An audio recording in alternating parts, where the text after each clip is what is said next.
सभी को जय हिंद, नमस्कार। आज हम लोग क्या करने जा रहे हैं? आज हम लोग करेंगे पिछले 10 वर्षों में पूछे गए जो कि बीपीएससी का प्रीवियस ईयर क्वेश्चन है, उसको क्या करेंगे, करने की कोशिश करेंगे। ठीक है। तो आज का हम बोल सकते हैं कि टॉपिक क्या है, कि जो बोल सकते हैं कि बीपीएससी का एग्जाम होने वाला है, प्री का एग्जाम है दिसंबर में आपका। तो आज क्या करेंगे कि जो हमारे बीपीएससी में पिछले 10 वर्षों में जो कि हमारा क्वेश्चन आया है, जो कि हमारे जियोग्राफी सब्जेक्ट में, उसको क्या करेंगे, आज करने की कोशिश करेंगे। ठीक है। और आज जो भी हमारा प्रीवियस ईयर क्वेश्चन है उसको करते चलेंगे, और उससे जो रिलेटेड थ्योरी होगा उसको भी हम क्या करेंगे, बताते चलेंगे। ठीक है। तो देखिए हमारा पहला क्वेश्चन क्या है। अगर आप स्क्रीन पे आपको दिखाई दे रहा है कि जो हमारा पहला क्वेश्चन है वो क्या कह रहा है कि देखिए, इसमें से कह रहा है कि निम्न में से कौन सा मेघालय पठार का अंश नहीं है। यानी आपका पहला क्वेश्चन क्या कर रहा है कि इसमें से कौन सा जो इन पहाड़ियों का नाम दे दिया है, और इसमें से पूछ रहा है कि इनमें से कौन सा जो पहाड़ी है वह क्या है, हमारे मेघालय पठार का क्या है, भाग नहीं है। ठीक है। तो हमारा पहला ऑप्शन क्या है, आप देखो आपका पहला ऑप्शन क्या है, भुवन पहाड़िया।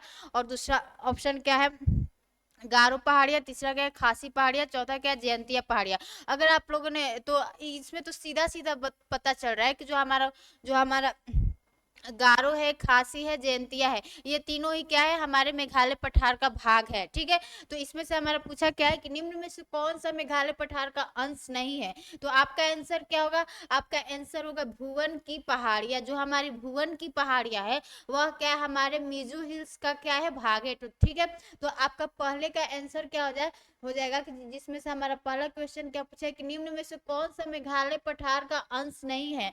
यानी मेघालय पठार का कौन सा इसमें से जो पहाड़ है वो भाग नहीं है। तो गारो, खासी, जयंतिया, यह तीनों पहाड़ तो है ही, लेकिन इसमें से कौन सा एक पहाड़ नहीं है, यह आपकी भुवन की पहाड़ियां क्या है, गारो बोल सकते हैं कि मेघालय पठार का भाग नहीं है। क्यों? क्योंकि ये जो हमारी भुवन की पहाड़ियां है यह मिजो हिल्स का क्या है, भाग है। यह मिजो हिल्स, यह मिजो हिल्स का भाग है। ठीक है। तो हमारे पहले क्वेश्चन का आपका आंसर क्या हो जाएगा, ऑप्शन नंबर ए। फिर से समझा दे रहे कि हमारा क्या पूछा है, निम्नलिखित में से कौन सा मेघालय पठार का अंश नहीं है। यानी मेघालय पठार का आप लोगों ने बात सुना होगा, तो गारो, खासी, जयंतिया, यह तीनों ही पहाड़ तो क्या है, हमारे मेघालय पठार का अंश है। लेकिन जो आपको ये भुवन की पहाड़ियां दिख रहा है, जो हमारा भुवन की पहाड़ियां है, भुवन की पहाड़ियां क्या है, आपका मेघालय पठार का भाग नहीं है। ठीक है। तो जो भुवन की पहाड़ियां है वह क्या है, आपका मेघालय पठार का भाग नहीं है। तो ये पहला क्वेश्चन सभी को क्या हो गया, क्लियर हो गया। अब हम लोग अपने दूसरे क्वेश्चन पे चलते हैं। ठीक है। दूसरे क्वेश्चन पे चलते हैं कि हमारा दूसरा क्वेश्चन क्या कहता है। दूसरा क्वेश्चन कर रहा है आपका कि वह दर्रा जो सर्वाधिक ऊंचाई में अवस्थित है। यानी यहाँ पे क्या दे दिया है, कुछ दर्रों का नाम दे दिया है, और आपसे क्या पूछ रहा है कि इसमें से जो सबसे अधिक हाइट पर इसमें से कौन सा दर्रा स्थित है। यानी मतलब कि आपसे क्या पूछ दिया है कि भारत का सबसे हाईएस्ट जो हमारा पास है, यानी भारत का सबसे ऊंचा दर्रा कहाँ पर स्थित है। अगर आप ऑप्शन में देखोगे तो पहला हमारा ऑप्शन क्या, पहला ऑप्शन है हमारा जोजिला, रोहतांग, खैबर, नाथुला। ठीक है। तो इस तीनों ही ऑप्शन में से हमारा कोई भी ऑप्शन नहीं होगा जो हमारे बोल सकते कि भारत का जो सबसे हाईएस्ट बोल सकते कि दर्रा है। यानी भारत का देखिए भारत का इसमें से तो कोई हमारा आंसर नहीं होगा। यह क्यों? क्योंकि देखो भारत का हमारा सबसे हाईएस्ट दर्रे का नाम क्या है, यांगजी दीवान। ठीक है। यांगजी यांगजी दीवान। ठीक है। जो कि कहाँ है आपका, आपको हिमाचल प्रदेश में यह देखने को मिलेगा, यांगजी दीवान पास। यांगजी दीवान पास जो कि आपका कहाँ है, आपको हिमाचल प्रदेश में क्या होगा, देखने को मिलेगा। यह कहाँ है, आपका हिमाचल, यह आपका हिमाचल प्रदेश में देखने को मिलेगा। ठीक है। हिमाचल हिमाचल प्रदेश। ठीक है। तो दूसरा क्वेश्चन का भी हमें आंसर पता चल गया कि हमें पूछा है कि वह दर्रा जो सर्वाधिक ऊंचाई पर क्या है, स्थित है। तो हमारे भारत का बोल सकते हैं कि सबसे हाइट पर, मतलब सबसे अधिक ऊंचाई पर जो दर्रा स्थित है उसका नाम क्या है, उसका नाम है आपका यांगजी दीवान दर्रा, यानी यांगजी दीवान पास। ठीक है। जो कि कहाँ है, हमारे हिमाचल प्रदेश में है। ठीक है। तो हम आपको बता दिए कि हमारे भारत का सबसे ऊंचा बोल सकते हैं कि दर्रा कौन सा है, आपका यांगजी दीवान पास है, जो कि कहाँ है, हमारे हिमाचल प्रदेश में है। तो इस ऑप्शन में आपको कहीं भी यांगजी दीवान दिख रहा है नहीं ना, तो पहला क्या, जोजिला है, नहीं होगा। रोहतांग है, खैबर है, नाथुला है, नहीं होगा। ठीक है। तो इसमें से हमारा ऑप्शन आंसर क्या हो जाएगा, ई हो जाएगा। ठीक है। उपयुक्त में से कोई नहीं। ठीक है। तो इतना चीजें समझ में आ गया, हम लोगों ने 2 क्वेश्चन कर लिया। अब हमारा तीसरा क्वेश्चन क्या है, कह रहा है कि संयुक्त राज्य अमेरिका का रस्ट बाउल निम्नलिखित में से किस प्रदेश से संबंधित है। रस्ट का मतलब क्या होता है, रस्ट का मतलब होता है जंग लगना, और जंग किस चीज में लगता है, लौह इस्पात में लगता है, लौह वाली चीजों में जंग लगता है। तो आपको ऐसे क्वेश्चन को समझना चाहिए कि हमारा क्या कर रहा है कि जो हमारा अमेरिका का रस्ट बाउल निम्नलिखित में से किस प्रदेश को कहते हैं, यानी यह पूछ रहा है कि जो हमारा यहाँ पे क्या ग्रेट लेक प्रदेश को कहते हैं, क्या ग्रेट लेक प्रदेश में बोल सकते हैं कि अमेरिका में लौह इस्पात ज्यादा पाया जाता है। फिर हमारा कह रहा है कि अल्बामा प्रदेश, फिर कह रहा है हमारा कैलिफोर्निया प्रदेश, फिर कह रहा है हमारा पीटर्सबर्ग प्रदेश। ठीक है, तो इसका आपका आंसर क्या होगा, इसका आपका आंसर होगा, ये होगा पीटर्सबर्ग प्रदेश। ठीक है, पीटर्सबर्ग को ना अमेरिका का लौह इस्पात की राजधानी भी कहते हैं। क्यों, क्योंकि वहां पे जो हमारा लौह इस्पात है बहुत ही क्या होता है, ज्यादा होता है। ठीक है, तो पीटर्सबर्ग को क्या कहते हैं, पिट्सबर्ग को हम अमेरिका के लौह इस्पात की क्या कहते हैं, राजधानी कहते हैं। क्यों, क्योंकि जो वहां पे जो लोहा होता है वो क्या होता है, बहुत ही अधिक होता है। ठीक है, तो इसका आंसर आपको पता चल गया कि हमारे संयुक्त राज्य अमेरिका का रस्ट बाउल, यानी रस्ट का मतलब क्या होता है, जंग लगना, और जंग की किस चीजों में लगती है, लौह इस्पात में। ठीक है, तो इसका आंसर क्या होगा आपका कि हमारा जो अमेरिका का पिट्सबर्ग प्रदेश है उसको क्या कहते हैं, उसको तो लौह इस्पात की राजधानी ही कहते हैं। क्यों, क्योंकि वहां पर लौह इस्पात क्या होता है, बहुत अधिक पाया जाता है। ठीक है, तो हमारा आंसर क्या होगा, पिट्सबर्ग। देखिए अगर आप नॉर्थ अमेरिका का ऐसे देखो, अगर आप क्या करोगे, मैप देखोगे, मान लो हम क्या बना रही है, नॉर्थ अमेरिका बना रहे हैं। ठीक है, तो देखिए यहाँ पर क्या है आपका, यहाँ पर तो क्या है, कनाडा है, अलास्का है, और यहाँ पे आपको नीचे क्या हो जाएगा, कनाडा मिल जाएगा, और कनाडा के नीचे क्या है, हमारा अमेरिका है। ठीक है, यहाँ पर क्या है, कनाडा है, और यहाँ पे क्या है आपका यूएसए है। तो अगर हम आपसे पूछे, अगर यहाँ पे पिट्सबर्ग ऑप्शन में नहीं होता, यहाँ पे मान लीजिए पिट्सबर्ग ऑप्शन में नहीं होता, तो आप क्या करते, अगर यहाँ पे आपका उत्तर पूर्वी क्षेत्र भी दे देता, मान लीजिए कि यहाँ पे क्या देता, उत्तर पूर्वी प्रदेश, उत्तर पूर्वी प्रदेश, तभी आंसर क्या होता है, हमारा यही होता। क्यों, क्योंकि हम बता रहे कि जो हमारा अमेरिका का उत्तर पूर्वी प्रदेश है, हमारा जो अमेरिका का आपको क्या बता रहे कि जो हमारा ये उत्तर पूर्वी प्रदेश है, यानी उत्तर, और ये क्या होगा हमारा पूर्वी, इस एरिया में क्या होता है, यहाँ पे इसका मतलब बोल सकते कि यहाँ से इसका क्या होता है, इसके लौह इस्पात को क्या किया जाता है, निकाला जाता है। ये एरिया क्या है अमेरिका का, जो बोल सकते कि यह जो रीजन है यह कहाँ से, यहाँ से बोल सकते कि लौह इस्पात निकाला जाता है। इसलिए आपने अमेरिका के जितने भी इंडस्ट्रियल रीजन को देखा होगा, जो भी इसके इंडस्ट्रियल सिटी है वो किस रीजन में है, इस रीजन में। क्यों, क्योंकि लौह इस्पात यहाँ पर है, और यहाँ पर एक अपलेशियन करके माउंटेन है, उस माउंटेन से क्या निकलता है, बहुत ही अच्छी क्वालिटी की कोयला मिलता है, यानी एंथ्रासाइट क्वालिटी का। ठीक है, तो यहाँ पे कोयला भी मिल जा रहा है, और यहाँ पे जितने भी बोल सकते कि यहाँ पे जो भी प्रदेश है वहां से क्या निकलता है, हमारा लौह इस्पात निकलता है। यहीं पे आपका क्या स्थित है, यहीं पे आपका पीटर्सबर्ग स्थित है। मान लीजिए यहाँ पे क्या है आपका पिट्सबर्ग, ओह, यहाँ पे क्या है, पिट्सबर्ग क्या है आपका स्थित है, जिसे क्या कहते हैं, अमेरिका की लौह इस्पात की क्या कहते हैं, राजधानी कहते हैं। मान लीजिए यहाँ पे क्या है आपका, यहाँ पे क्या है, पिट्सबर्ग है। ठीक है, पिट्सबर्ग, इसको क्या कहते हैं, इसको अमेरिका की क्या कहते हैं, लौह इस्पात की क्या कहते हैं, इसको राजधानी कहते हैं, लौह इस्पात की, लौह इस्पात की राजधानी कहते हैं। ठीक है, लौह इस्पात की राजधानी कहते हैं। क्यों, क्योंकि यहाँ पर क्या होता है, लौह इस्पात अधिक पाया जाता है। तो हमने आपको बताया कि जो अमेरिका का हमारा बोल सकते हैं कि उत्तर पूर्वी वाला रीजन है, यहाँ पर क्या होता है कि लौह इस्पात अधिक देखने को मतलब मिलता है। और यहाँ पर जो एक बोल सकते हैं कि यहाँ पे एक अपलेशियन करके माउंटेन है, उस माउंटेन में बोल सकते हैं कि बहुत ही अच्छी क्वालिटी यानी एंथ्रासाइट का क्या मिलता है, कोयला मिलता है। जिस कारण क्या होता है कि हमारे अमेरिका के जितने भी हमारे इंडस्ट्रियल सिटी है वो सारे आपको इसी रीजन में देखने को मिलेंगे। क्यों, क्योंकि यहाँ पे लौह इस्पात भी मिल जा रहा है और यहाँ पर कोयला भी मिल जा रहा है। ठीक है, और किसी भी इंडस्ट्री के लिए लोहा और कोयला बहुत ही क्या होता है, जरूरी होता है। ठीक है, तो इसका आपको आंसर पता चल गया कि हमारा जो हमारा जो आंसर है कि संयुक्त राज्य अमेरिका का रस्ट बाउल निम्नलिखित में से किस प्रदेश से संबंधित है। तो रस्ट बाउल का मतलब इसको एक और ही वर्ड से बोला जाता है, इसको क्या बोला जाता है, रस्ट बाउल। रस्ट का मतलब क्या होता है, जंग लगना, ठीक है। रस्ट का मतलब भी क्या होता है, जंग लगना। तो जंग किन चीजों में लगता है, जंग आपको लोहा में जंग आपको लोहा में देखने को लगता है।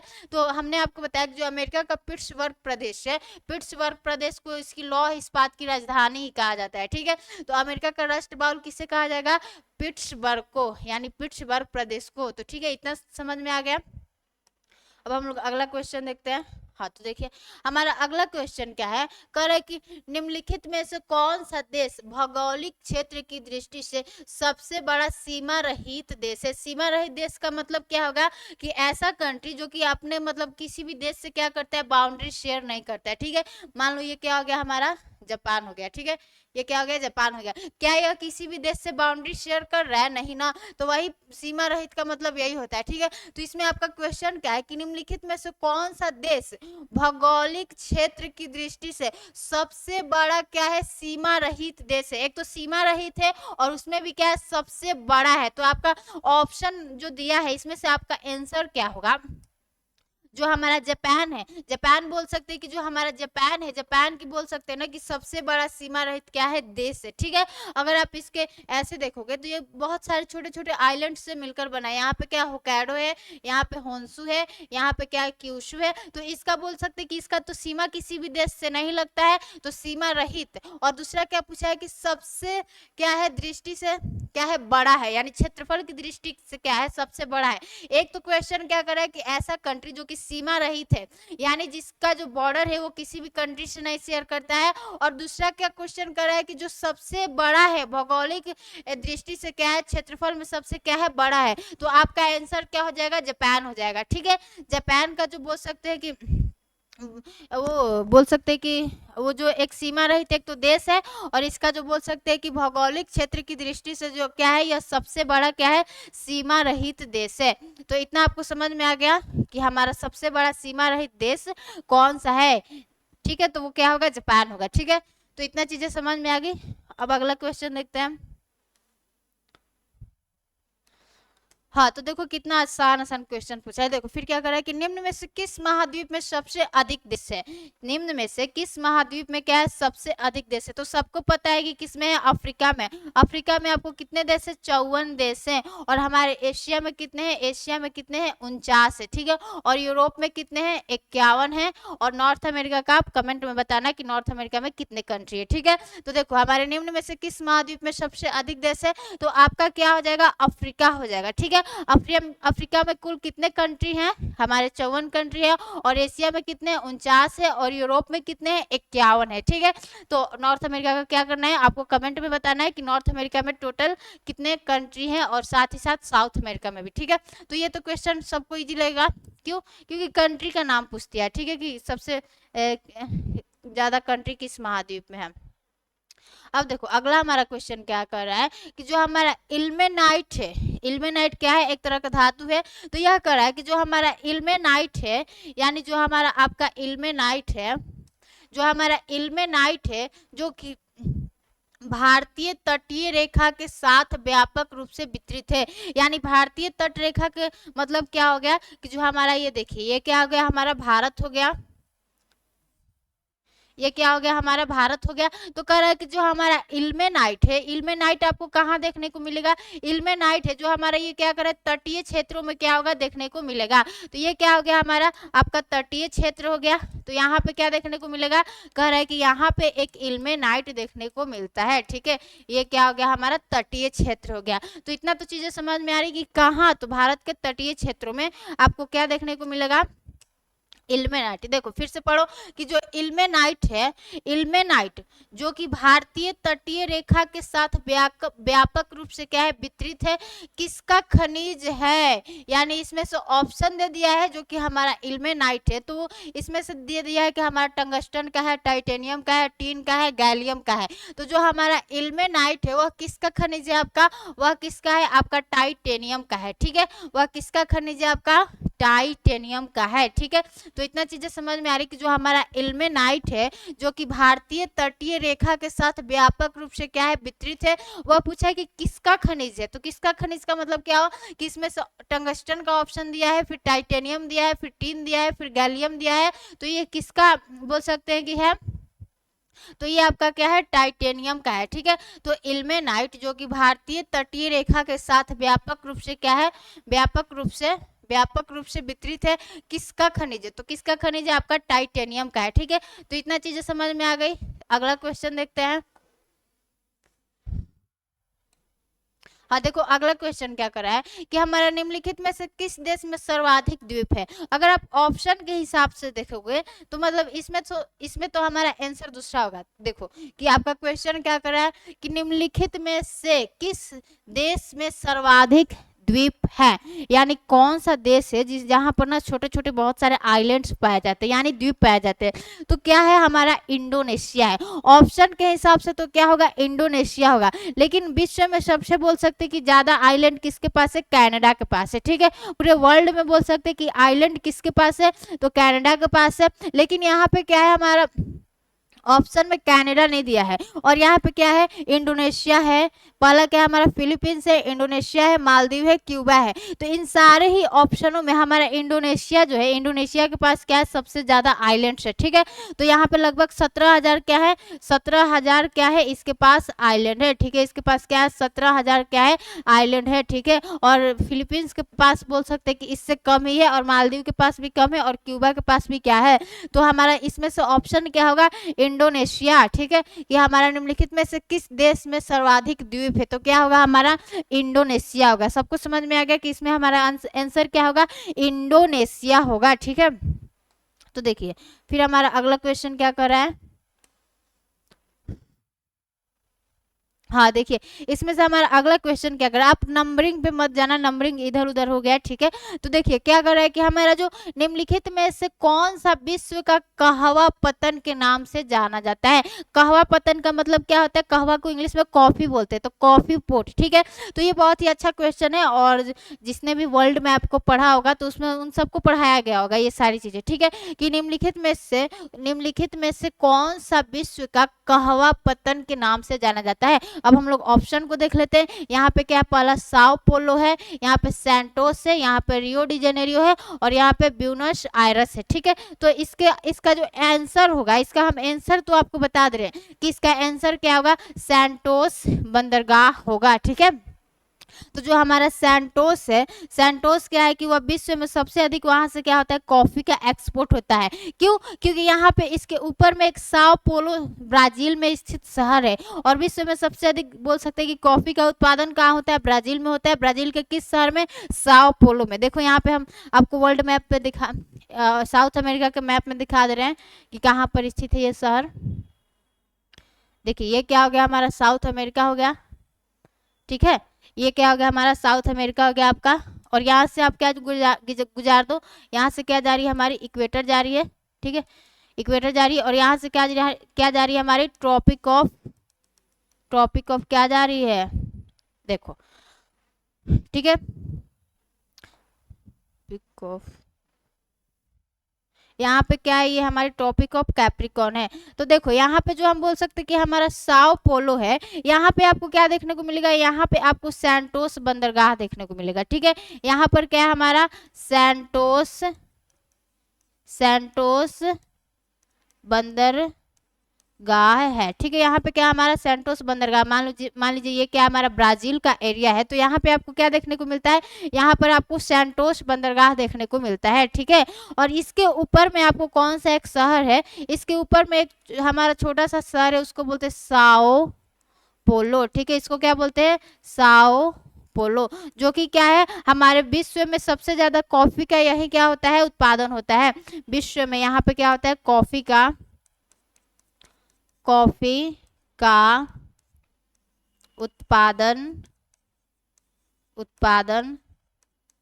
होता है। ठीक है, यहीं पर क्या होता है, आपका कॉफी का उत्पादन होता है। तो यहाँ पे ये शहर, ये हमारा बोल सकते हैं कि ये कहाँ स्थित है, ये आपको ब्राजील में देखने को मिलेगा। ठीक है, तो हमने आपको बता दिया कि जो हमारा सैंटोस बंदरगाह है वह क्या है, कॉफी पोर्ट है, यानी कॉफी बंदरगाह है। और क्यों, क्योंकि यहाँ पर जो साओ पोलो एक शहर है, वहां पर क्या होता है, कॉफी का बहुत ही ज्यादा उत्पादन होता है, और वहां से कॉफी लोग लेकर यहाँ पर क्या करते हैं, यहाँ पर सैंटोस बंदरगाह से क्या करते हैं, अन्य अन्य देशों में क्या करते हैं, एक्सपोर्ट करते हैं। ठीक है, तो इतना आपको समझ में आ गया कि जो हमारा सैंटोस बंदरगाह है वह कहाँ है, हमारे यहाँ पर है, जो कि हमारे ब्राजील का स्थित एक क्या है, बंदरगाह सिटी है। और वहीं पे क्या है, उसके ऊपर क्या है, साओ पोलो नाम का क्या है, एक शहर है, जो कि क्या है, कॉफी उत्पादन के लिए क्या है, बहुत ही ज्यादा फेमस है। तो ये दोनों शहर क्या है, आसपास है। ठीक है, तो इसीलिए क्या हो जाता है, जो हमारा सैंटोस बंदरगाह है वह क्या हो जाता है, हमारे कॉफी के उत्पादन के लिए क्या हो जाता है, सॉरी, कॉफी का जो एक्सपोर्ट होता है वही से कहाँ होता है, सैंटोस बंदरगाह से होता है। तो ये तो आपको क्वेश्चन समझ में आ गया कि क्या कह रहा है कि हमारा निम्नलिखित में से कौन सा जो विश्व का कहवा पत्तन के नाम से जाना जाता है। कहवा का मतलब क्या होता है, कॉफी। ठीक है, तो हमारा ऑप्शन क्या होगा, ऑप्शन बी सैंटोस। यहाँ पर साओ पोलो में तो क्या होता है, वहां पे कॉफी का उत्पादन होता है, और जो हमारा सैंटोस बंदरगाह है वहां पर क्या होता है, कॉफी का वहां से क्या होता है, अन्य अन्य देशों में क्या होता है, एक्सपोर्ट होता है। ठीक है, तो ये भी हमारा क्वेश्चन हो गया। अब हम लोग अगला क्वेश्चन देखते हैं।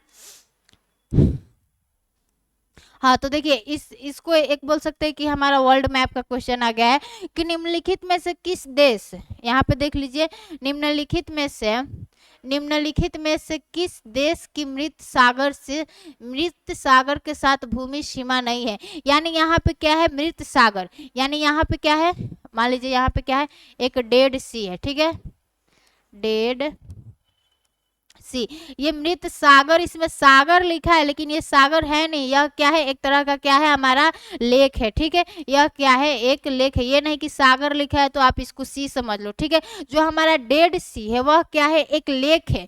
क्या है, एक लेक है, जिसका बोल सकते हैं कि इसका घनत्व है ना बहुत ज्यादा होता है। इसमें ना लोग डूबते नहीं है, आप अगर इसमें जाओगे तो उसमें आप डूबोगे नहीं। क्यों, क्योंकि इसका घनत्व बोल सकते हैं कि बहुत ज्यादा होता है। ठीक है, तो हमारा इसमें से पूछ रहा है कि मान लीजिए यहाँ पे क्या है, आपका डेड सी है, यहाँ पे क्या है, डेड सी है। ठीक है, तो कह रहा है कि निम्नलिखित में से किस देश की मृत सागर के साथ भूमि सीमा नहीं लगती है। ठीक है, तो आप एक बार मतलब जाके मिडिल ईस्ट एशिया का जो भी देश है वहां पे उसके मैप को देख लेना। वहां पर क्या है, हमारे बोल सकते हैं कि जॉर्डन, इजराइल और फिलिस्तीन के बॉर्डर पर क्या है, यह स्थित है। ठीक है, मतलब इन तीनों ही कंट्री की इस डेड सी से बॉर्डर लगती है, लेकिन जो हमारा लेबनान है, लेबनान का क्या होता है, इस डेड सी से बॉर्डर नहीं लगता है। ठीक है, तो आपको आंसर क्या करना है, आपसे पूछा क्या गया है कि निम्नलिखित में से किस देश की मृत सागर के साथ भूमि सीमा नहीं लगती है। ठीक है, तो हमारा ऑप्शन तो ए हो जाएगा, यानी लेबनान। लेबनान क्या होता है कि लेबनान की जो हम बोल सकते हैं कि जो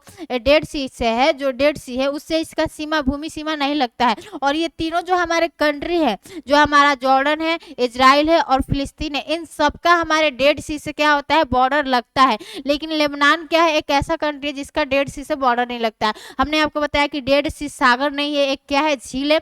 आप क्या करना, एक बार मैप में इसको देख लेना। ठीक है, क्यों, क्योंकि यहाँ से ना क्वेश्चन बोल सकते हैं कि हमारा जो मिडिल ईस्ट एशिया है वहां से क्वेश्चन आएगा ही आएगा। क्यों, क्योंकि अभी क्या हमारा चल रहा है, इजराइल हमास वॉर चल रहा है, और जो भी कंट्री बोल सकते हैं, जो भी स्थान हमारे क्या रहता है, न्यूज में रहता है, वहां से क्वेश्चन आने के बहुत सारे चांसेस होते हैं। ठीक है, तो आपको क्या करना है कि ये तो हमने एक क्वेश्चन करा दिया कि हमारा जो डेड सी है यानी मृत सागर है उससे कौन सी कंट्री भूमि सीमा साझा नहीं करती, तो आपका आंसर क्या हो जाएगा, लेबनान हो जाएगा। ठीक है, तो आपका क्या मतलब, आपकी क्या जिम्मेवारी बनती है कि आप जाके और वर्ल्ड मैप में जो हम मिडिल ईस्ट एशिया का जो भी कंट्री है और जो भी उसके आसपास के वाटर बॉडीज है, यानी रेड सी है और गल्फ ऑफ अदेन है, गल्फ ऑफ ओमान है, वो सारी चीजों को क्या करना है, आपको एक बार जाके देख लेना है। क्यों, क्योंकि वो स्थान क्या है, अभी न्यूज में है। अभी इजराइल हमास वॉर चल रहा है और आपका एग्जाम भी दिसंबर में है, तो वहां से क्या होगा कि क्वेश्चन आएगा ही आएगा। ठीक है, तो आपको क्या करना है, एक बार हम क्या करेंगे कि वर्ल्ड मैप बेस्ड जो होता है वो प्रैक्टिस सेशन मिला देंगे। जैसे वर्ल्ड मैप से आधारित जो कुछ क्वेश्चन होते हैं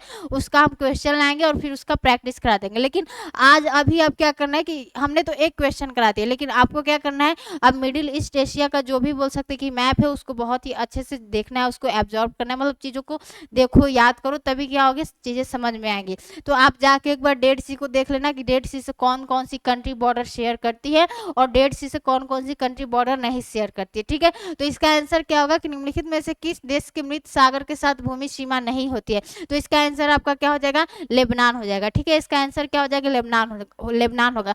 बाकी ये जो हमारा जॉर्डन है, इजराइल है, फिलिस्तीन है, ये सारे क्या करते हैं, इससे बॉर्डर शेयर करते हैं। ठीक है, तो अगला क्वेश्चन क्या हमारा, हाँ तो देखिए हमारा अगला क्वेश्चन क्या है कि कह रहा है कि हमारा महाद्वीपीय बहाव का सिद्धांत किसके द्वारा विकसित किया गया था, यानी जो हमारा कॉन्टिनेंटल ड्रिफ्ट थ्योरी है। देखिए आपका क्या है, कॉन्टिनेंटल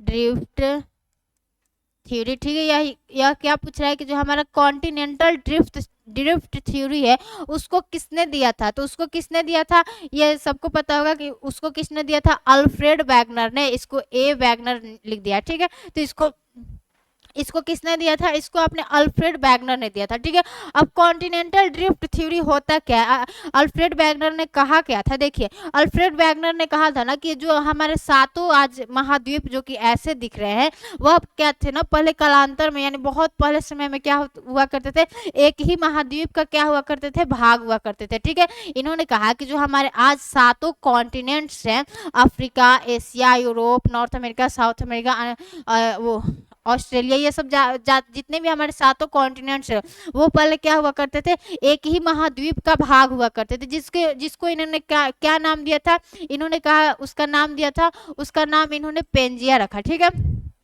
पेंजिया रखा। ठीक है, तो इन्होंने कहा कि ये जो आज सातों महाद्वीप आज दिख रहे हैं ऐसे हैं, वह बहुत पहले यानी कालांतर में क्या हुआ करते थे, एक ही महाद्वीप का भाग हुआ करते थे। ठीक है, जिसको इन्होंने सुपर कॉन्टिनेंट्स कहा और उसका नाम क्या दिया, पेंजिया दिया। और फिर उन्होंने कहा कि जो हमारा पेंजिया है, पेंजिया के चारों तरफ क्या है, जल है, जल है, तो उस जो बड़ा सा जो इसके चारों तरफ क्या था, आपका महासागर था, यानी पेंजिया के चारों तरफ जो बड़ा सा महासागर था जिसके अंदर में क्या था, यह जो पेंजिया है वो चारों तरफ से क्या है, अपने जल से क्या था, घिरा था। तो इस महासागर के बड़े से महासागर को उन्होंने क्या नाम दिया, पैंथालासा। ठीक है, इसका उन्होंने नाम क्या दिया, पैंथालासा, पैंथालासा। ठीक है, पैंथालासा, पैन मतलब ऑल होता है, पैन मतलब ऑल, और थलासा मतलब क्या होता है, वाटर। ठीक है, तो पैंथालासा उन्होंने नाम दिया। हमने क्या बताया कि जो हमारे अल्फ्रेड वैगनर है उन्होंने क्या दिया, कॉन्टिनेंटल ड्रिफ्ट थ्योरी दिया, और उन्होंने कहा कि जो हमारे आज सातों महाद्वीप आज ऐसे दिख रहे हैं वह क्या थे, पहले एक ही महाद्वीप का भाग हुआ करते थे। ठीक है, जिसको वो लोग सुपर कॉन्टिनेंट बोला करते थे। फिर उसका नाम क्या दिया, उसका इन्होंने नाम पेंजिया दिया। और फिर इन्होंने कहा कि सारे मान लो कॉन्टिनेंट्स तो एक में आ गए, लेकिन अब क्या बचा, हमारा जल बचा। ठीक है, तो जल जो इसके चारों तरफ, पेंजिया के चारों तरफ क्या था, जल था, उन्होंने उस जल को क्या कहा, जो बड़ा सा महासागर था उसको इन्होंने पैंथालासा का, पैंथालासा, पैन मतलब ऑल, थलासा मतलब क्या होता है, वाटर। फिर इन्होंने कहा कि फिर बाद में ना 200 मिलियन ईयर एगो, यानी कब, 200 million year ago, 200 million year ago, 200 million year ago इस पेंजिया में क्या होता है, इस पेंजिया में क्रैक आ जाता है, यानी जो हमारा पेंजिया है वह क्या हो जाता है, दो भागों में क्या हो जाता है, आपका बट जाता है, यानी इस पेंजिया के बीच में क्या आ जाता है, क्रैक आ जाता है। तो पेंजिया के ऊपर वाले भाग को इन्होंने क्या कहा, पेंजिया का जो ऊपर का भाग है इसको इन्होंने कहा अंगारा लैंड। ठीक है, और पेंजिया के नीचे वाले भाग को इन्होंने क्या कहा, गोंडवाना लैंड। तो देखिए जो पेंजिया का ऊपर का भाग है इसको इन्होंने कहा अंगारा लैंड। ठीक है, अंगारा लैंड। ठीक है, और इसके नीचे के भाग को इन्होंने क्या कहा, गोंडवाना लैंड, गोंडवाना लैंड। ठीक है, इतना सबको समझ में आ गया कि जो हमारा पहले सातों महाद्वीप थे वो पहले एक ही महाद्वीप का क्या करते थे, एक ही महाद्वीप का भाग हुआ करते थे। ठीक है, जिसको इन्होंने क्या कहा, उसको इन्होंने पेंजिया नाम दिया, और इसके चारों तरफ जो बड़ा सा महासागर था उसको इन लोगों ने पैंथालासा कहा। फिर इन्होंने कहा कि हमारे 200 मिलियन ईयर एगो इस पेंजिया में क्या होता है, क्रैक आता है, और पेंजिया क्या होता है, दो भागों में बट जाता है। इसके ऊपर वाले भाग को क्या कहते हैं, अंगारा लैंड, और इसके नीचे वाले भाग को क्या कहते हैं, गोंडवाना लैंड, और इसके बीच में एक सागर बन गया, इसके बीच में क्या बन गया, एक सागर बन गया, इसको इन्होंने क्या कहा, टेथिस सी। ठीक है, इसको इन्होंने क्या कहा, टेथिस सी, इसको इन्होंने क्या कहा, टेथिस टेथिस सी, ठीक है, इसको इन्होंने क्या कहा, टेथिस सी। तो इतना आपको समझ में आ गया कि यह पेंजिया क्या हो जाता है, दो भागों में बढ़ जाता है। अब इस अंगारा लैंड से ही हमारा क्या बना है, देखिए यहाँ पे छोटा पिक्चर बना ले रहे हैं। यहाँ पे क्या हमारा पेंजिया है, यहाँ पे क्या आपका पेंजिया है, पेंजिया है, और इसके चारों तरफ क्या है, इसके चारों तरफ क्या है, जल है, ठीक है, इसके चारों तरफ क्या है, जल, जिसका हमने नाम क्या दिया, पैंथालासा, पैंथालासा, ठीक है, यह क्या है हमारा पैंथालासा, ठीक है, यह क्या आपका पैंथालासा है। फिर हमने क्या बताया कि 200 मिलियन ईयर एगो इस पेंजिया में क्या होता है, इस पेंजिया में आपका क्रैक आता है, फिर क्या होता है, यह दो भागों में क्या होता है, बढ़ जाता है। ऊपर वाले भाग को हमने क्या कहा, ऊपर वाले भाग को हमने आपको कहा अंगारा लैंड, ठीक है, इसको क्या कहा, अंगारा लैंड, और इसके नीचे वाले भाग को हमने आपको क्या कहा, गोंडवाना लैंड, इसके नीचे वाले भाग को क्या कहा, गोंडवाना लैंड, ठीक है, और इसके बीच में जो सागर सा बन गया, एक सागर बन गया, उसको हम लोगों ने क्या कहा, आपको टेथिस सी, हम लोगों ने नहीं कहा, अल्फ्रेड वैगनर साहब ने कहा, ठीक है, टेथिस सी, सॉरी गलती से हम बोल रहे हैं, ठीक है, उसको क्या कहा इन लोगों ने, इन्होंने क्या कहा, टेथिस सी। अब इन्होंने कहा कि हमारे अंगारा लैंड से क्या होता है, हमारे अंगारा लैंड से क्या बनता है, आपका नॉर्थ अमेरिका निकलता है, और इसी से आपका यूरोप निकलता है, और इसी से आपका क्या निकलता है, एशिया निकलता है, ठीक है, इसी से क्या निकलता है, एशिया निकलता है। और उन्होंने बताया कि हमारे गोंडवाना लैंड से, जो हमारा गोंडवाना लैंड है, इससे आपका साउथ अमेरिका निकलता है, और इससे आपका अफ्रीका निकलता है, और अफ्रीका से ही हमारा क्या निकलता है, इंडियन प्लेट निकलता है, और मेडागास्कर, ठीक है, और अफ्रीका और ऑस्ट्रेलिया निकला, और फिर क्या निकला, आपका अंटार्कटिका निकला, ठीक है, अंटार्कटिका। तो इतने सारे तो क्या हो गए, हमारे गोंडवाना लैंड के पार्ट हो गए। आपसे कोई पूछेगा कि जो हमारा इंडिया है वह किस लैंड का पार्ट है, तो आपको बताना होगा Gondwana land, India, Indian plate Africa से निकलता है, और इसी से क्या निकलता है, आपका मेडागास्कर निकलता है, ठीक है, इसी से क्या निकलता है, मेडागास्कर निकलता है, ठीक है, इसी से क्या निकला, आपका मेडागास्कर निकला। तो जो हमारा मेडागास्कर तथा इंडियन प्लेट है वह किसके भाग हुआ करते हैं, वह हमारे गोंडवाना लैंड के क्या है, पार्ट है। तो इतना तो समझ में आ गया कि हमारे जो अल्फ्रेड वैगनर साहब थे उन्होंने कॉन्टिनेंटल ड्रिफ्ट थ्योरी में कहा क्या था, ठीक है, तो कॉन्टिनेंटल ड्रिफ्ट थ्योरी में उन्होंने कहा था कि जो हमारे सारे आज जो महाद्वीप है वह पहले एक ही महाद्वीप का भाग हुआ करते थे, जिसको उन्होंने पेंजिया नाम दिया, फिर उसके चारों तरफ क्या था, जल था, उसको इन्होंने क्या कहा, पैंथालासा, ठीक है, फिर इन्होंने कहा कि 200 मिलियन ईयर एगो इस पेंजिया में क्या होता है, क्रैक आता है, फिर यह पेंजिया दो भागों में बढ़ जाता है। ऊपर वाले भाग को इन्होंने क्या कहा, अंगारा लैंड कहा, और नीचे वाले भाग को इन्होंने क्या कहा, गोंडवाना लैंड कहा, और बीच में जो छोटा सा सागर बन गया उसको इन्होंने क्या कहा, टेथिस सी कहा, ठीक है, टेथिस सी का। और फिर इन्होंने बताया कि हमारे अंगारा लैंड से नॉर्थ अमेरिका निकलता है, यूरोप निकलता है, एशिया निकलता है, और हमारे गोंडवाना लैंड से south America, Africa, Australia, Antarctica निकलता है, ठीक है। तो इतना आपको समझ में आ गया कि हमारा कॉन्टिनेंटल ड्रिफ्ट थ्योरी क्या कहता है, इसको किसने दिया था, अल्फ्रेड वैगनर साहब ने दिया था, ठीक है। अब हम लोग अगले क्वेश्चन में क्या करते हैं, देखते हैं। हाँ, तो देखिए हमारा अगला क्वेश्चन क्या कह रहा है कि जो हमारा इसमें से पूछ रहा है ना कि निम्न में से कौन सा द्वीप क्षेत्रफल में सबसे क्या है, बड़ा है, ठीक है। तो आपका क्वेश्चन क्या है कि निम्न में से कौन सा द्वीप क्या है, सबसे क्षेत्रफल में क्या है, बड़ा है। तो हम आपको क्या करें, 5 ऐसे आइलैंड्स का नाम बता दे रहे हैं जो कि क्षेत्रफल में कैसे हैं, मतलब बड़े हैं। देखिए तो हमारा अगर सबसे बड़ा आइलैंड बोले, देखो सबसे बड़ा आइलैंड क्या हमारा, ग्रीनलैंड है, ठीक है, ग्रीन लैंड है, ठीक है। और दूसरा पे क्या है आपका, दूसरा पे आपका पापुआ न्यू गिनी, ठीक है, दूसरा पे क्या है, पापुआ न्यू गिनी है। और तीसरे नंबर पे क्या है आपका, तीसरे नंबर पे आ जाता है बोर्नियो आइलैंड, बोर्नियो आइलैंड, ठीक है। और चौथे नंबर पे कौन सा सबसे बड़ा द्वीप है, चौथे नंबर पे है आपका मेडागास्कर, मेडागास्कर, ठीक है, मेडागास्कर। और 5वें नंबर पे क्या है हमारा, बफिन आइलैंड है, 5वें नंबर पे आपका क्या है, बफिन आइलैंड है, 5वें नंबर पे क्या है, बफिन आइलैंड, ठीक है। और छठे नंबर पे क्या है आपका, छठे नंबर पे सुमात्रा द्वीप, सुमात्रा आइलैंड। ठीक है, तो ये क्या कर दिए हम आपको, क्या कर दिए, क्षेत्रफल के आधार पर द्वीपों के जो मतलब सबसे बड़ा द्वीप कौन है उसके हम क्या कर दिए, नाम बता दिए। ठीक है, तो यहाँ पे हम लिख दे रहे हैं क्षेत्रफल के आधार पर बड़े द्वीपों का क्रम। ठीक है, तो यह क्या हमने बताया आपको, क्षेत्रफल के आधार पर। देखिए ये क्या हो गया हमारा, क्षेत्रफल के आधार पर द्वीपों, बड़े द्वीपों का क्या हो गया, क्रम हो गया। ठीक है, तो आपका क्षेत्रफल के आधार पर सबसे बड़ा आइलैंड कौन सा है, ग्रीनलैंड है। और सेकंड नंबर पे क्या है, पापुआ न्यू गिनी है। और थर्ड नंबर पे क्या है आपका, बोर्नियो आइलैंड है। और फोर्थ नंबर पे क्या आपको देखने को मिलेगा, मेडागास्कर देखने को मिलेगा। और फिफ्थ नंबर पे आपको बफिन आइलैंड, यहाँ पे क्या है, बफिन आइलैंड। और सिक्स नंबर पे क्या है, सुमात्रा आइलैंड है। ठीक है, तो सिक्स नंबर पे क्या है आपका, सुमात्रा आइलैंड है। ठीक है, सुमात्रा आइलैंड है। तो इस इतना आपको याद कर लेना है, कम से कम 6 तो याद ही रखो कि हमारे क्षेत्रफल के आधार पर बोल सकते हैं कि सबसे बड़ा द्वीप कौन है। ठीक है, तो देखिए अब हमारे ऑप्शन में क्या है, इसमें कह रहा है कि हमारा निम्न में से कौन सा द्वीप क्षेत्रफल में सबसे बड़ा है।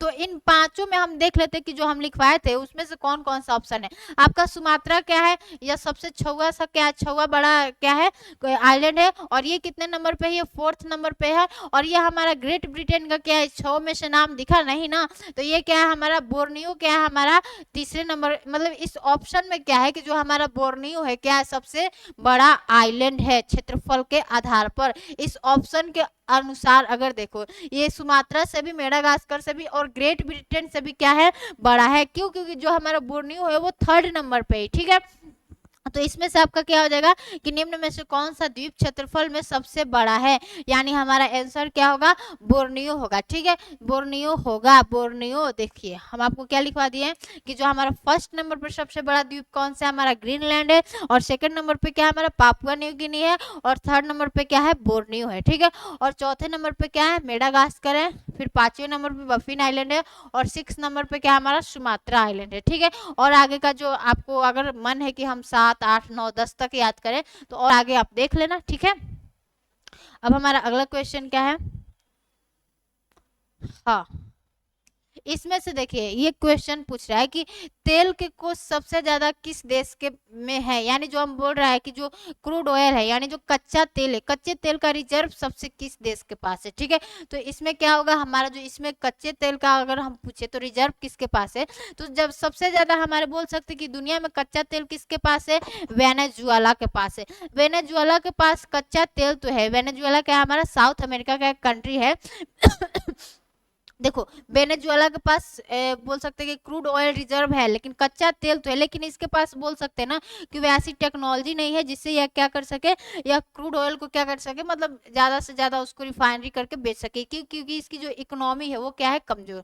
मतलब ये बोल सकते हैं कि यह पहले क्या हुआ करता था, पहले बहुत अमीर देश हुआ करता था। क्यों, क्योंकि यहाँ पे क्या है, विश्व का सबसे ज्यादा बोल सकते कि इसके पास कच्चे तेल का रिजर्व है।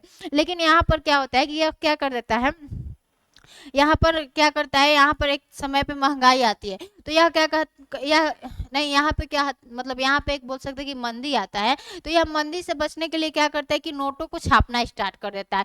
क्यों, सोचता है कि हम नोट छाप के और जो देश की स्थिति है उसको क्या कर सकते हैं, अच्छा कर सकते हैं। लेकिन आज वेनेजुएला में इतनी ज्यादा महंगाई हो गई है, इतनी ज्यादा महंगाई हो गई है कि आपको वहां पे बोल सकते हैं कि बहुत ज्यादा महंगाई हो गया है। ठीक है, क्यों, क्योंकि यहाँ पे पहले क्या हुआ करता था, यह पहले अमीर कंट्री हुआ करता था। क्यों, क्योंकि यहाँ पे कच्चे तेल का सबसे बोल सकते कि विश्व में सबसे ज्यादा भंडार है। लेकिन आज वेनेजुएला की बोल सकते कि जो इकोनॉमी है वो बहुत डगमगा गई है, वो उसकी जो इकोनॉमी है अच्छी नहीं है।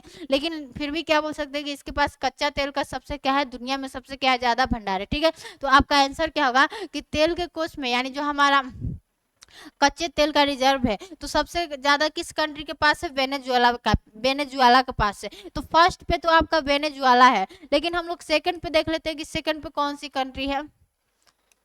हाँ देखो तो हमने आपको फर्स्ट पे तो बता दिया कि जो हमारी क्या है वेनेजुएला है, फर्स्ट पे जो हमारी ऑयल रिजर्व कंट्री है वह क्या हमारी वेनेजुएला है। लेकिन आपसे सेकंड नंबर पे पूछ दे कि सेकंड नंबर पे कौन है, तो सेकंड नंबर पे सबसे ज्यादा कच्चा तेल किसके पास है, रिजर्व में रखा गया है, सऊदी अरब के पास है। फिर थर्ड नंबर पे क्या है हमारा कनाडा है, और फिर फोर्थ नंबर पे क्या है हमारा ईरान है। ठीक है, तो हम बोल सकते हैं कि जो हमारी वेनेजुएला है, वेनेजुएला के पास तो दुनिया में सबसे ज्यादा क्या है कच्चे तेल का रिजर्व है। और फिर सेकंड नंबर पे किसके पास है, सऊदी अरब के पास है। और फिर थर्ड नंबर पे किसके पास है, कनाडा के पास है। और फोर्थ नंबर पर ईरान के पास है। ठीक है, तो ये आपको समझ में आ गया कि सबसे ज्यादा कच्चे तेल का रिजर्व किसके पास है, वेनेजुएला के पास है।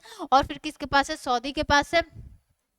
और फिर कनाडा के पास है। और फिर किसके पास है, ईरान के पास है। ठीक है, तो देखो, तो इसका आंसर तो आपको बता दिया हमने कि तेल के कोष में सबसे ज्यादा मतलब बोल सकते हैं कि कौन सी कंट्री आ गई, तो कौन सी है हमारी वेनेजुएला है। ठीक है, हाँ, अब हमारा एक और क्वेश्चन आया कि निम्नलिखित में से कुलगार्डी, इसमें से हमारे एक शहर का नाम दिया है, कह रहा है कि ये कुलगार्डी जो है निम्नलिखित में से कुलगाड़ी में कौन सी क्रिया संपन्न होती है। यानी यह क्या है, एक बोल सकते हैं कि ऑस्ट्रेलिया का क्या है शहर है कुलगाड़ी। और क्या होता है यहाँ पर आपका क्या होता है, गोल्ड का माइनिंग होता है। यानी यहाँ पर क्या है, सोना का खनन है। देखो यहाँ पर क्या है, मान लीजिए यहाँ पे क्या हमारा ऑस्ट्रेलिया है,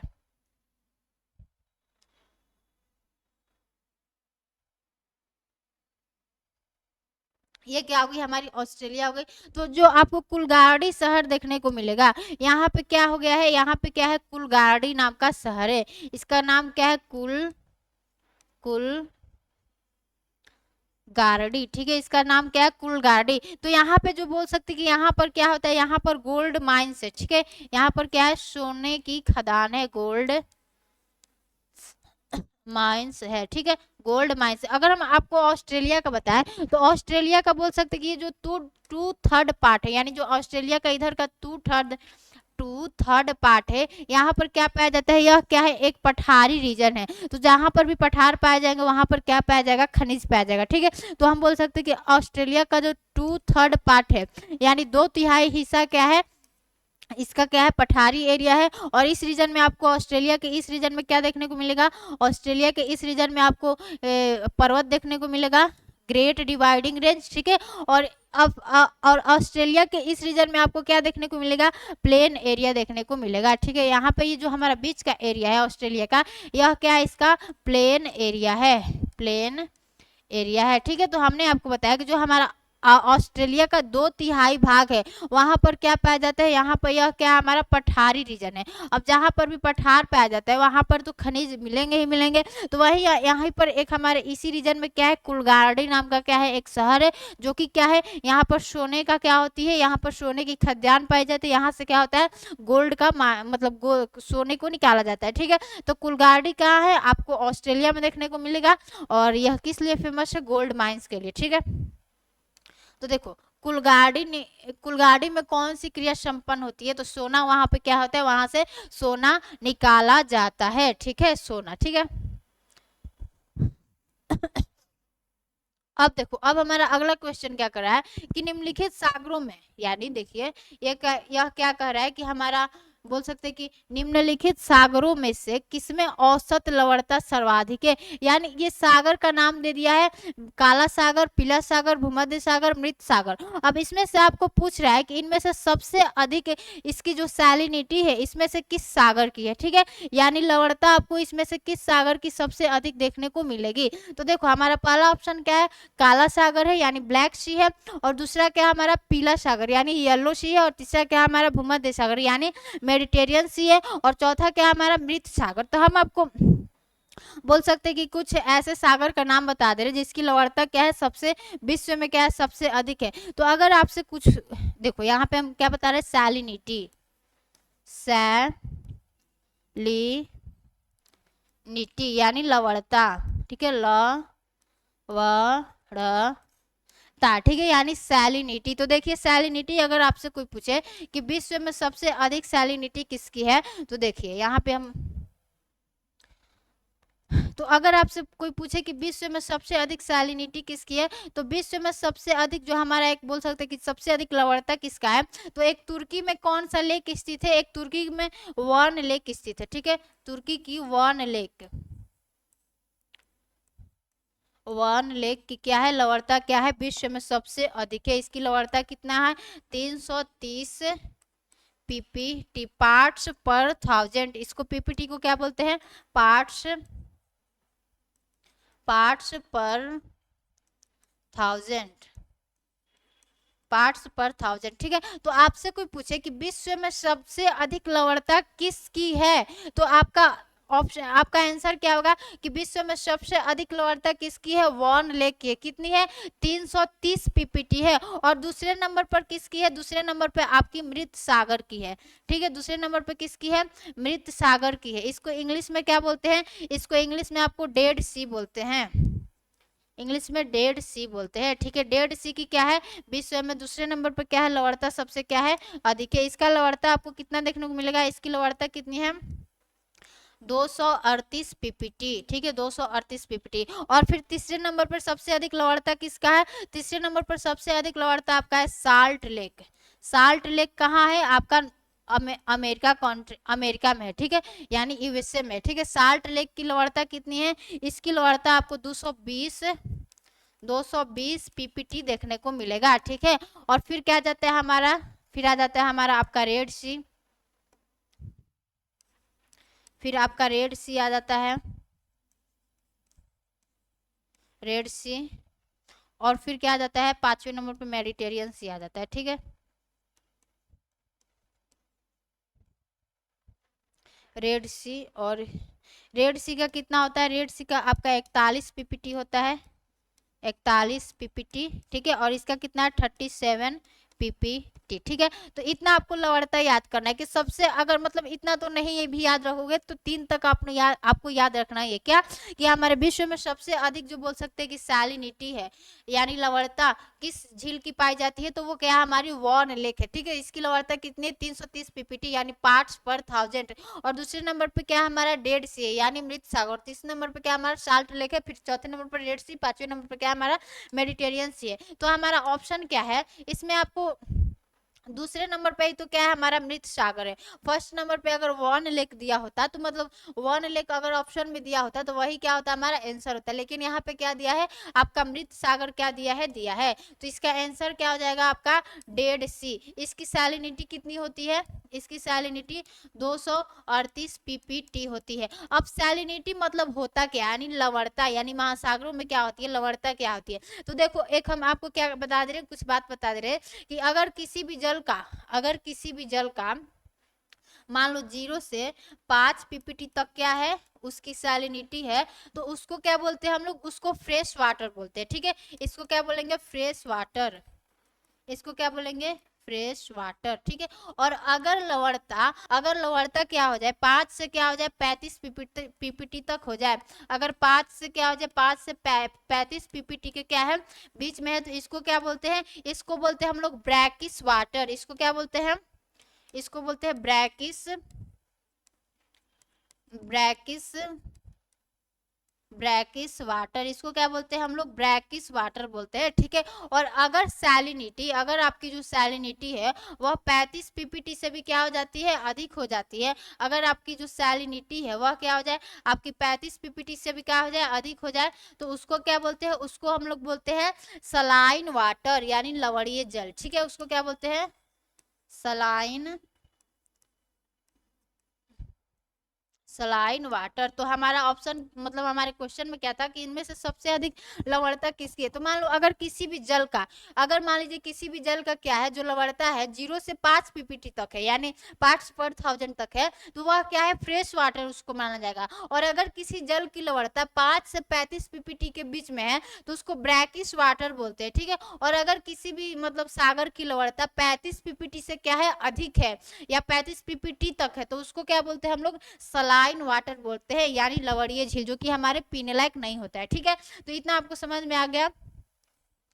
अब हमारा अगला क्वेश्चन क्या है, देखिए अगला क्वेश्चन क्या है, कि अगला हमारा क्वेश्चन क्या कर रहा है कि निम्नलिखित में से कौन सा देश विश्व में सबसे अधिक क्या करता है, यूरेनियम का उत्पादन करने वाला मतलब देश है, यानी विश्व में सबसे अधिक यूरेनियम का उत्पादन कौन करता है, आपसे क्वेश्चन बस यही पूछा गया है। ठीक है, तो अगर आपसे कोई पूछे कि विश्व में सबसे अधिक हमारा जो यूरेनियम का उत्पादन करने वाला देश कौन सा है, तो आपका आंसर क्या होना चाहिए, कजाकिस्तान होना चाहिए। ठीक है, हमारे फर्स्ट नंबर पे तो क्या है, हमारे फर्स्ट नंबर पे क्या है, कजाकिस्तान है। फर्स्ट नंबर पे क्या है आपका, कजाकिस्तान है। ठीक है, और अगर आपसे कोई सेकंड नंबर पे पूछ दे, सेकंड नंबर पे कौन है, सेकंड नंबर पे आपका ऑस्ट्रेलिया है। ठीक है, सेकंड नंबर पे कौन है, आपका ऑस्ट्रेलिया है। और थर्ड नंबर पे क्या है, कौन सा कंट्री है यूरेनियम के उत्पादन में, थर्ड नंबर पे आपको नामीबिया देखने को मिलेगा, नामीबिया। ठीक है, तो आपसे अगर कोई पूछे कि हमारे यूरेनियम के उत्पादन में विश्व में सबसे अधिक देश कौन सा करता है, यानी विश्व में सबसे अधिक यूरेनियम का उत्पादन कौन सा कंट्री करता है, तो आपका आंसर क्या होना चाहिए, कजाकिस्तान होना चाहिए। फर्स्ट नंबर पर तो यह है, लेकिन आपसे कोई सेकंड नंबर पे पूछ दे कि सेकंड नंबर पे कौन सी कंट्री है, तो सेकंड नंबर पे आपकी क्या आ जाती है, ऑस्ट्रेलिया आ जाती है। और थर्ड नंबर पे कौन सी कंट्री आ जाती है, थर्ड नंबर पे आपकी नामीबिया आ जाती है। ठीक है, तो इतना आपको पता चल गया जो कि हमारा यूरेनियम क्या होता है, यूरेनियम ही क्या होता है, विश्व का अगर सबसे बोल सकते हैं कि कोई महंगा पदार्थ है तो वो क्या है, हमारे यूरेनियम है। यूरेनियम से आप क्या बना सकते हैं, परमाणु बम भी बना सकते हैं, और यूरेनियम से आप क्या बना सकते हैं, बिजली भी बना सकते हैं। ठीक है, तो हमने एक और वीडियो भी बनाया है कि जो जैसे हमारा एक ईरान था, वो ना अपना ऐसी यूरेनियम से परमाणु बम बना रहा था, तो उसके ना इजराइल ने उसको क्या किया, उसके परमाणु बम का जो कंप्यूटर था, जो मतलब बोल सकते कि उसी को हैक कर लिया। तो हम एक वीडियो उस पर बनाया है कि आखिर जो हमारा ईरान है वह कि आखिर जो इजराइल है वह क्यों नहीं चाहता कि हमारा इजराइल एक परमाणु देश बने, सॉरी जो इजराइल है वह क्यों नहीं चाहता कि ईरान एक क्या हो, परमाणु देश बने। तो इस पर हम एक अलग से वीडियो बनाए हैं, और उसमें हम यह भी बताया कि हमारे यूरेनियम से परमाणु बम बनता कैसे। ठीक है, तो अगर आपको देखने का मन होगा तो जाके देख लेना कि यूरेनियम से कैसे परमाणु बम बनता है, उसमें हम सारे बातों को बताए हैं। ठीक है, तो अगर टाइम मिले तो जाके देख लेना कि यूरेनियम से कैसे परमाणु बम बनता है। तो इसमें हमारा आंसर क्या होगा, पहले नंबर पे क्या, कजाकिस्तान है, और दूसरे नंबर पे क्या हमारा ऑस्ट्रेलिया है, और तीसरे नंबर पे क्या हमारा नामीबिया है। ठीक है, तीसरे नंबर पे क्या है, नामीबिया है। ठीक है, और हमारा अब अगला क्वेश्चन क्या कर रहा है, अगला क्वेश्चन क्या कर रहा है कि भौगोलिक क्षेत्र की दृष्टि से, इसमें से आपका क्वेश्चन क्या कर रहा है कि भौगोलिक क्षेत्र की दृष्टि से जापान का सबसे बड़ा द्वीप कौन सा है, यानी जापान क्या है, बहुत सारे आइलैंड से मिलकर बना है। तो इसमें से पूछा है कि हमारा इसमें से सबसे बड़ा उसमें से द्वीप कौन सा है, तो पहला क्या है, होकाइडो है, दूसरा क्या है, होन्शु है, तीसरा क्या है, शिकोकू है, और तीसरा क्या है, चौथा क्या है, क्यूशी है। ठीक है, तो इसमें से हम अगर आपसे कोई पूछे कि जापान का सबसे बड़ा द्वीप कौन सा है, तो जापान का सबसे बड़ा द्वीप क्या है, हमारा होन्शु है। ठीक है, ये दिख नहीं रहा है तो हम यहाँ पे लिख दे रहे हैं, जापान का सबसे बड़ा द्वीप कौन सा है, हमारा होन्शु है। और अगर आपसे कोई पूछ ले कि जापान का सबसे छोटा द्वीप कौन सा है, स्मॉलेस्ट आइलैंड, अगर आपसे कोई छोटा द्वीप पूछ दे, जापान का सबसे छोटा द्वीप आपसे कोई पूछे तो वो क्या होगा, हमारा ओकिनावा होगा। ठीक है, उसका नाम क्या है, ओकिनावा, उसका नाम क्या है, ओकिनावा आइलैंड। ठीक है, वह क्या होगा, हमारा ओकिनावा आइलैंड होगा। और सबसे बड़ा क्या है, हमारा होन्शु आइलैंड है। ठीक है, अगर देखो, अगर आप जापान को देखोगे तो देखो जापान कुछ इस तरह से, इसके ऊपर में क्या है, होकाइडो आइलैंड है, इसको क्या बोलते हैं, होकाइडो आइलैंड। ठीक है, इसको क्या बोलते हैं, होकाइडो आइलैंड बोलते हैं, इसको क्या बोलते हैं, होकाइडो आइलैंड बोलते हैं। और इसके नीचे में क्या है, इसके नीचे में ही क्या है, बड़ा सा क्या हमारा होन्शु द्वीप है। ठीक है, यह क्या हमारा होन्शु आइलैंड है। ठीक है, और इसके नीचे क्या हमारा क्यूशु आइलैंड है। ठीक है, इसके नीचे क्या हमारा क्यूशु आइलैंड है। ठीक है, तो देखिए अगर आपसे कोई पूछे कि हमारे जापान का सबसे बड़ा द्वीप कौन सा है, तो यह क्या होगा, हमारा होन्शु होगा। ठीक है, और इस बोल सकते हैं कि होकाइडो को और होन्शु को जो बोल सकते हैं कि एक चैनल अलग करता है, उसको क्या बोलते हैं, चैनल नहीं, स्टेट है, वह क्या हमारा सुगारू स्टेट है। ठीक है, सुगारू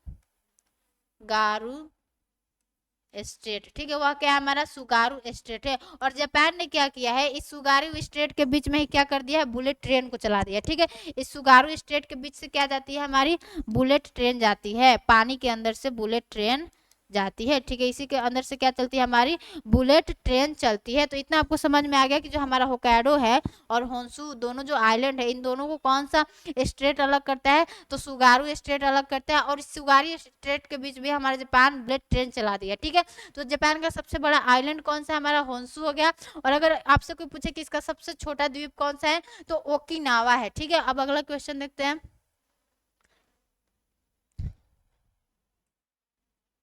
देखो, तो अगला क्वेश्चन क्या है कि हमारा कोकोज प्लेट किनके मध्य पाई जाती है, यानी आपने प्लेट टेक्टोनिक थ्योरी पढ़ा होगा। जो हमारी प्लेटें हैं वह क्या है, जो हमारी पृथ्वी है वह कई छोटे छोटे और कई बड़े बड़े प्लेट्स में क्या है डिवाइड, यानी जो हमारी पृथ्वी है वह क्या है, इसमें बहुत बड़े बड़े छोटे छोटे क्या है प्लेट्स पाए जाते हैं। ठीक है, हमारी जो पृथ्वी है वह बड़े एवं छोटे प्लेटों में क्या है विभाजित है। अगर प्लेट टेक्टोनिक थ्योरी में आपने पढ़ा होगा तो आपने जाना होगा कि जो हमारी पृथ्वी है, यानी जो हमारा लिथोस्फीयर है वह क्या है, जो हमारा देखिए लिथोस्फीयर है, देखिए मान लीजिए यह क्या होगा, हमारा लिथोस्फीयर है। तो हमारा जो लिथोस्फीयर है वह कई छोटे छोटे और बड़े बड़े प्लेटों में क्या है विभाजित है, उसी को क्या बोलते हैं, प्लेट बोलते हैं। ठीक है, तो ये तो आपको समझ में आ गया कि जो हमारा प्लेट है वह क्या है। अब देख लेते हैं कि इसमें हमारा क्वेश्चन क्या पूछा है कि जो हमारा कोकोज प्लेट है किनके मध्य पाई जाती है, यानी कोकोज प्लेट क्या है, एक छोटा प्लेट है। तो इसमें से पूछ रहा है कि जो हमारा कोकोज प्लेट है, यानी कोकोज प्लेट किसके मध्य में पाई जाती है। ठीक है, तो आपका आंसर तो होगा मध्य अमेरिका तथा प्रशांत प्लेट के बीच में। देखो हम अब आपको मैप में बता दे रहे हैं। देखो यहाँ पे क्या हमारी नॉर्थ अमेरिका है, और ये क्या हो गई, हमारी साउथ अमेरिका हो गई। हाँ, तो देखो ये हमारा इधर क्या हो गया, इधर पैसिफिक क्वेश्चन है आपका, इधर क्या है पैसिफिक, पैसिफिक ओशियन है। ठीक है, इधर क्या है पैसिफिक ओशियन है। और ये जो हमारे बीच का क्षेत्र है, नॉर्थ अमेरिका तथा साउथ अमेरिका के बीच वाले क्षेत्र को क्या बोलते हैं हम लोग, सेंट्रल अमेरिका बोलते हैं, यानी मध्य अमेरिका, सेंट्रल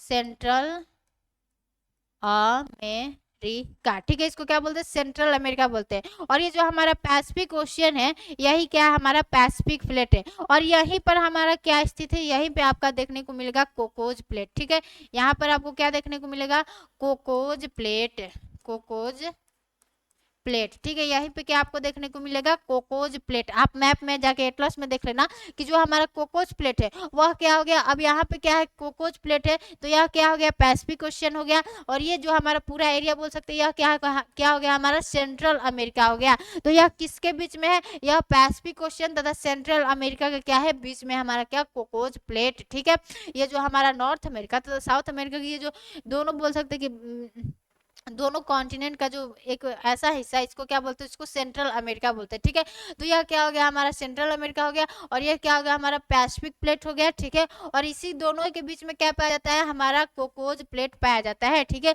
तो इसका आपका आंसर क्या होगा, इसका आंसर क्या हो जाएगा, मध्य अमेरिका तथा प्रशांत प्लेट के बीच में क्या पाया जाता है, हमारा कोकोज प्लेट पाया जाता है। अब हमारा अगला क्वेश्चन क्या है,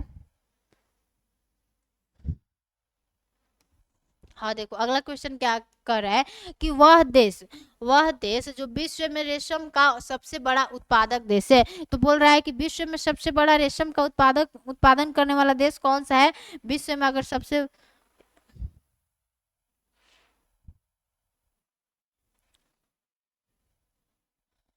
आपसे क्या पूछ रहा है कि हमारे विश्व में सबसे ज्यादा रेशम का उत्पादन करने वाला देश कौन सा है।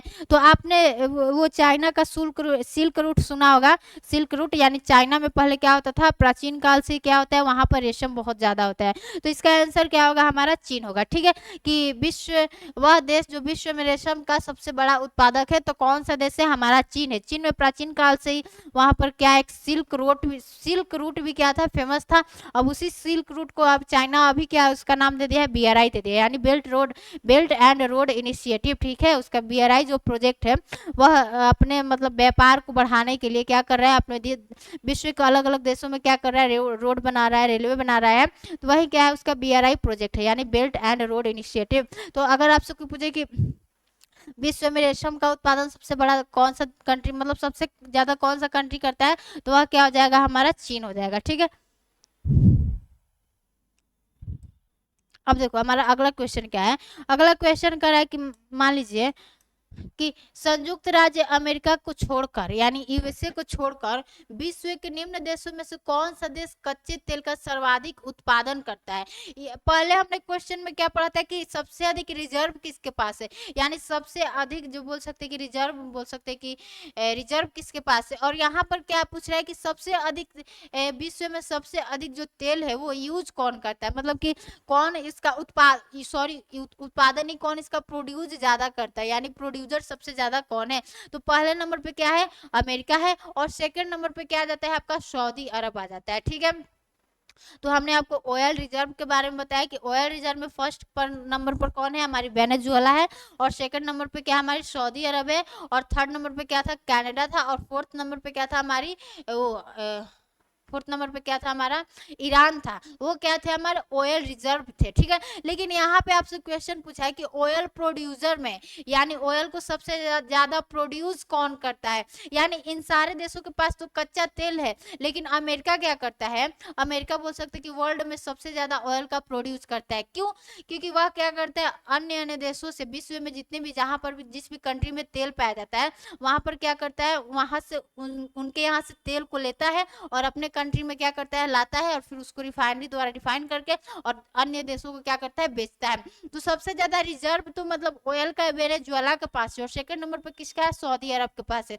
लेकिन विश्व में सबसे अधिक तेल का प्रोड्यूस कौन करता है, तो आपका आंसर आएगा अमेरिका। ठीक है, इसके पास तेल का बोल सकते उतना ज्यादा या रिजर्व है नहीं, लेकिन यह क्या करता है, देश के अन्य अन्य मतलब कि विश्व के अन्य अन्य देशों से क्या करता है, तेल को खरीदता है और बेचता है। ठीक है, तो फर्स्ट नंबर पे तो आपका अमेरिका आ जाएगा, और सेकंड नंबर पे क्या आ जाएगा, सऊदी अरब आ जाएगा। ठीक है, हमने यहाँ पे आपको लिखवाया भी था, देखो